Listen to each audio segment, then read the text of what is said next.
અત્યારે આપણે સેમ્કો એસેટ મેનેજમેન્ટના ફાઉન્ડર અને ડિરેક્ટર જીમિત મોદી આપણી સાથે જોડાઈ ગયા છે અને એમની સાથે આપણે માર્કેટની ગતિવિધિઓ ઇન્વેસ્ટમેન્ટ સ્ટ્રેટેજી વિશે જાણીશું. જીમિત, ઘણું સ્વાગત છે તમારું CNBC બજારમાં. અને માર્કેટનો ટ્રેન્ડ ઓફકોર્સ આપણે કઈ રીતે તમે જોઈ રહ્યા છો, કારણ કે અત્યારે આપણે ઘણા દિવસોથી જોઈ રહ્યા છીએ કે એક સીમિત દાયરામાં માર્કેટ ચાલી રહ્યું છે, વોલેટિલિટી છે પણ એક સીમિત રેન્જમાં રહેતી દેખાઈ રહી છે. કયો ટ્રેન્ડ તમે આગળ જોઈ રહ્યા છો? નિફ્ટી બેંક, કારણ કે નિફ્ટી બેંકનું પરફોર્મન્સ જરા વધારે સારું થઈ રહ્યું છે નિફ્ટી કરતાં, પણ ટ્રેન્ડ તમે બંનેનો શું જોઈ રહ્યા છો? So I think thank you so much for having me. અને in general I think market અત્યારના એક ચોપી ટ્રેન્ડમાં છે અને આઈ થિંક કન્સોલિડેશન ફેઝ શરૂ છે અત્યારના. અને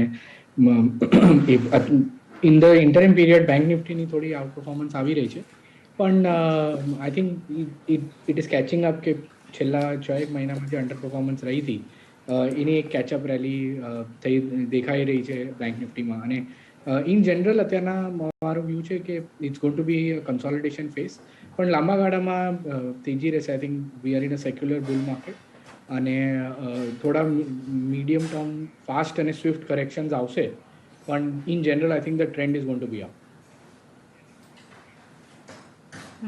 સો ટ્રેન્ડ પોઝિટિવ જ છે, પણ હવે તમને શું લાગે છે કે કયા જે સેક્ટર્સ છે એ ઓવરવેલ્યુડ છે, કયા સેક્ટરમાં હજી પરફોર્મન્સ બાકી છે, કયા સેક્ટર્સ પર તમે વધારે બુલિશ છો આગળ જતા?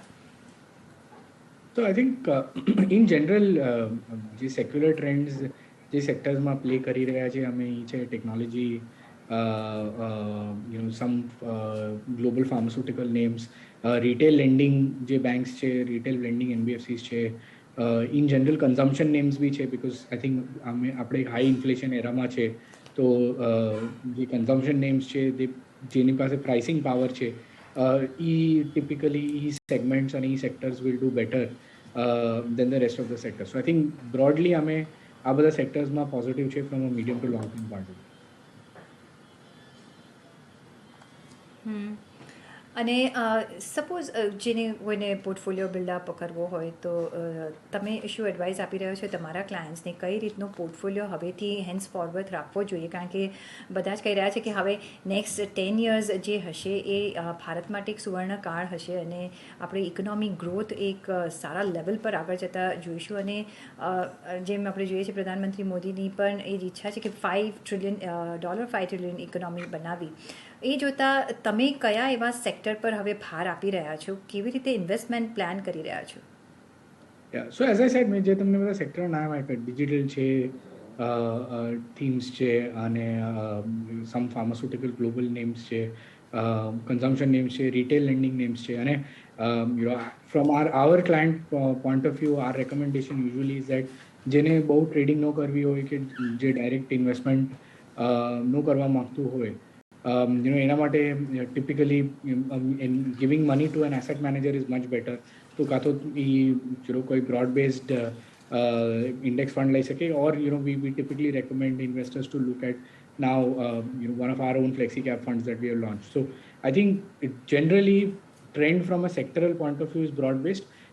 જે સિક્લિકલ સ્ટોક્સ છે, જે સિક્લિકલ સેક્ટર્સ છે, એમાં વધારે પડતું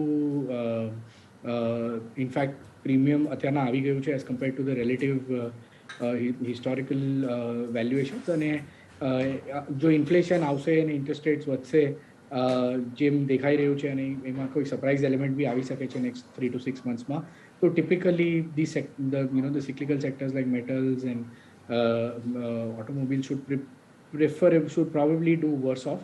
So એ બધા સેક્ટરમાં અમે અવોઇડ કરવાની સલાહ આપી રહ્યા છીએ. બેન્કિંગ સેક્ટર પર છે તમારો શું વ્યૂ છે ને એમાં કઈ સ્ટ્રેટેજી સાથે આગળ વધવાનું છે? I think, see, in general, we are not very positive about banks. Even as a fund strategy, we don't like to typically look at banks. અને એમાં એક રીઝન એ છે કે બેંક્સમાં એક મોટો રેગ્યુલેટરી ભય આવી રહ્યો છે, જે છે કે આજની તારીખમાં ઘણી બધી બેંકોમાં જે મેનેજિંગ ડિરેક્ટર્સ છે, એક્ઝિક્યુટિવ ડિરેક્ટર્સ છે, એને લાંબા ગાળે ટેન્યુઅર એક્સટેન્શન્સ નથી મળી રહી. ઇનફેક્ટ આરબીઆઈ આજની તારીખમાં બધી બેન્કોના એમડીઝને 3 યર ટર્મ્સ આપી રહી છે. અને typically the leadership in banks is at the mercy of the RBI really. અને આ એન્વાયરમેન્ટમાં as a long term investor જ્યારે અમે 5, 7, 10 વર્ષનું વ્યૂ લેતા હોઈએ કોઈ બી ઇન્વેસ્ટમેન્ટમાં, જો અલ્ટિમેટલી એમડી અને સીઈઓની 3 વર્ષની ટર્મ હોય તો લોંગ ટર્મ કમ્પાઉન્ડિંગ હોવું બહુ મુશ્કેલ છે, થવું બહુ મુશ્કેલ છે. So as a fund, as an asset manager, we are not very bullish on banks in general. In fact જો રિટેલ ટ્રેન્ડ પ્લે કરવો હોય, રિટેલ લેન્ડિંગનો trend, I think to some extent NBFCs are better place because ત્યાં interference is a lot lesser, અને જ્યાં governance બહુ સારું હોય, and in general the cost of borrowing is lower as far as NBFCs is concerned. Those are key areas that we look at more interestingly vis-a-vis the banks really. Jimit, make in India હોય કે China+1 નો આપણે કેટલો એક benefit લઈ રહ્યા છે, India લઈ રહી છે, અને સાથે આપણે જોયું કે સરકારે PLI સ્કીમ પણ ઘણા બધા સેક્ટર્સમાં ઓફર કરી છે. તમને શું લાગે છે કે કયા સેક્ટરને વધુ એમાંથી ફાયદો થઈ શકે છે? I think in general જે સરકારનો ફોકસ છે કે PLI સ્કીમ્સમાં સેમિકન્ડક્ટર પર છે, લોકલ ઇલેક્ટ્રોનિક મેન્યુફેક્ચરિંગ પર ઇન્સેન્ટિવ્સ જે છે, તો એ બધા સેક્ટરમાં શોર્ટ ટર્મ પીરિયડમાં એક્સાઇટમેન્ટ દેખાઈ રહી છે, અને ઇન જનરલ માર્કેટ્સ બી આ બધા સેક્ટર્સના સ્ટોક્સને શોર્ટ ટર્મમાં રિવોર્ડ કરી રહી છે. I don't know how much આ લોંગ ટર્મ પ્લે થઈ શકશે કે બિકોઝ શું કન્સિસ્ટન્સીથી ગવર્મેન્ટ સપોર્ટ કરશે આ બધા સેક્ટર્સને, આ બધા બિઝનેસીસને. અને typically the only downside risk is જેમ કે અલ્ટિમેટલી આપણે ગવર્મેન્ટમાં શું છે, time to time initiative change થતા રહે. In case the government tax the size of this particular sectors and starts focusing on something else, then businesses can go down in a similar fashion that they went up. એટલે જેમ વધે એમ એનાથી double સ્પીડથી actually ઘણા બધા Stokes ઘટી બી શકે છે. So I think our view in the sectors is that તમે તો if you are making a play on manufacturing, જે રિલેટિવલી ડિફેન્સિવ સ્ટોક્સ છે, જે ડેટ ફ્રી છે કે પ્રેક્ટિકલી લો ડેટ છે, જેમાં તો બી થોડી પ્રાઇસિંગ પાવરની માર્જિન્સ છે, એ ટાઈપના બિઝનેસીસમાં ફોકસ કરાય. And not necessarily just play the theme because the government is incentivizing it. Okay, so જેમ તમારું ન્યૂ એજ બિઝનેસીસ માટે તમારો શું વ્યૂ છે? કારણ કે આપણે એમ્પલ ઓફ આઈપીઓઝ આવતા જોયા, NFOs આવી રહ્યા છે ઘણા બધા, અને એક બિઝનેસ મોડલ પણ એક શિફ્ટ થતાં આપણે જોઈ રહ્યા છે. આ સેગમેન્ટમાં તમારું કોઈ વ્યૂ અને તો કોઈ તમને અગર ગમતું હોય તો?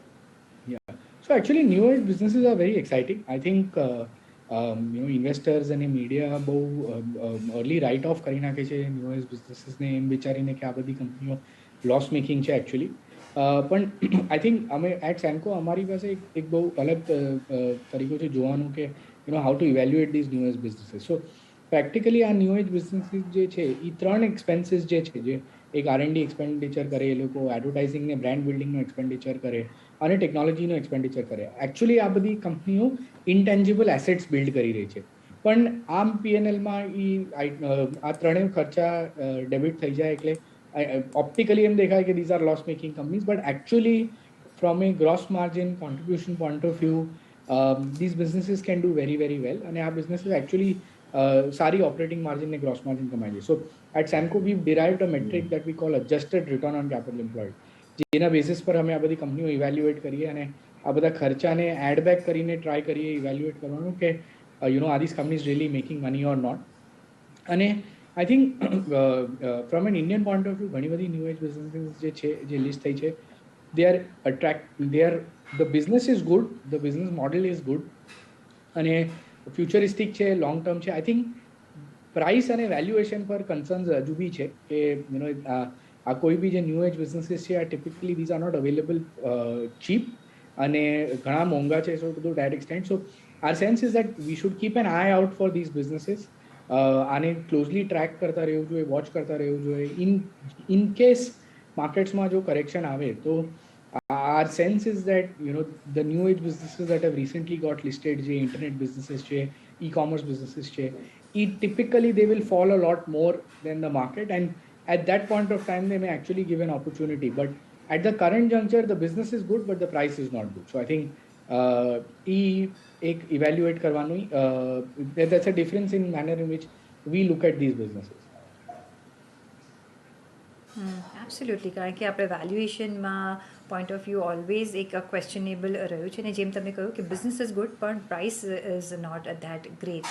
પણ સાથે જ ઓફકોર્સ સાયક્લિકલ બિઝનેસની આપણે વાત કરી, પછી એમાં રિયાલિટી હોય કે મેટલ સેક્ટર જે હોય એના પર તમારો શું વ્યૂ છે? કારણ કે એની સાયકલ જ્યારે આવે છે ત્યારે આફ્ટર અ લોંગ પીરિયડ આવતી હોય છે. પણ આ બે સેક્ટરમાં આપણે મેટલમાં જોયું કે એક બૂમ આવીને ગયું, ને હજી એક આપણે બૂમ જોઈ રહ્યા છીએ. રિયાલિટી સેક્ટરમાં હજી પણ બૂમ બનેલી છે. આગળ જતાં તમારો શું વ્યૂ છે આ બંને સેક્ટર માટે? So see, typically as an asset manager, we follow a very different investment process. So our investment process aim che ke we typically look at resilient companies, and our investment process is called stress tested investing.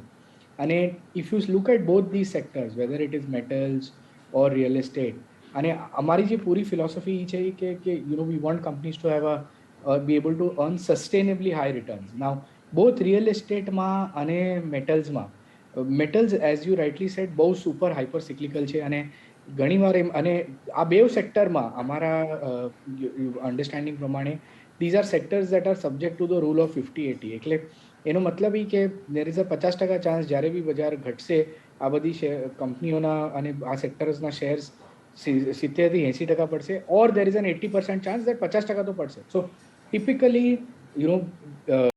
at this juncture જ્યાં already એક બહુ મોટી run-up આવી ગઈ છે બે real એસ્ટેટમાં બી અને metal સેક્ટરમાં બી, અને ટિપિકલી these are businesses જ્યાં return on capital is not very sustainable. તો આપણને આમાં પોઈન્ટ ટુ પોઈન્ટ રિટર્ન આવે, એટલે you have to get both the entry as well as the exit right. And at this point of time અમને એવું લાગી રહ્યું છે કે we are not very comfortable looking at these names because the downside risk is practically a lot more than the upside risk. So સમજો જો interest rate cycle change થઈ જાય અને then probably the highest impact will be on these kind of businesses, and and the fall will be very very aggressively. એટલે ઘટાડે આ લોકો very aggressively પડી શકે છે. એટલે these kinds of businesses never pass our investment filters, and these are not businesses that we would like to look at. અને short term period માં even if we miss these rallies it's all right. આપણે it's not necessary that you have to buy every stock that goes up, but our objective is that you got to protect the downside more. And with that mindset we will avoid both these sectors.